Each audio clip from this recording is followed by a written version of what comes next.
നൊത്തോലി വടയാണ് തയ്യാറാക്കണത്. വെളുത്തുള്ളി ഇഞ്ചിയും പച്ചമുളകും കൂടെ നമ്മുടെ നൊത്തോലി വടയ്ക്ക് എടുക്കാം. ഞാനത് 4 പച്ചമുളക് ചതയ്ക്കുന്നുണ്ട്. ഒരു വലിയ പീസ് ഇഞ്ചിയാണ് ഞാൻ കട്ട് ചെയ്തെടുത്തിട്ടുള്ളത്. കൂടെ ചതച്ചത് 2 സവാള ചെറുത് എടുത്തിട്ടുണ്ട്. അത് നമുക്ക് കൊടുക്കാം. ആവശ്യത്തിന് ഉപ്പ് കൊടുക്കാം. 1 ടേബിൾ സ്പൂൺ അരിപ്പൊടിയാണ് ഞാൻ ഇട്ട് കൊടുക്കുന്നത്. ചതച്ച് വെച്ച വെളുത്തുള്ളി ഇഞ്ചി പച്ചമുളകും കൂടെ ഇട്ട് കൊടുക്കും. 1/4 ടീസ്പൂണ് മഞ്ഞൾപ്പൊടി ഇട്ടു.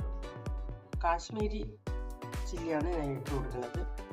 1 table spoon garam masala, 1/4 teaspoon കുരുമുളക് പൊടി. ഞാൻ ഇഞ്ചി ചതച്ചത് അതിലൊത്തിരി വെള്ളം ഒഴിച്ചിട്ട് ഇങ്ങോട്ട് ഒഴിച്ചു കൊടുക്കും. എന്നാൽ കഴുകി വൃത്തിയാക്കി മുള്ളൊക്കെ കളഞ്ഞ് വെച്ചിരിക്കുന്ന നൊത്തോലി ഇതിലിട്ട് കൊടുക്കാം. ആയിട്ടൊന്ന് മിക്സ് ചെയ്ത് വെക്കും. വെളിച്ചെണ്ണ ഒഴിച്ചു കൊടുക്കാം.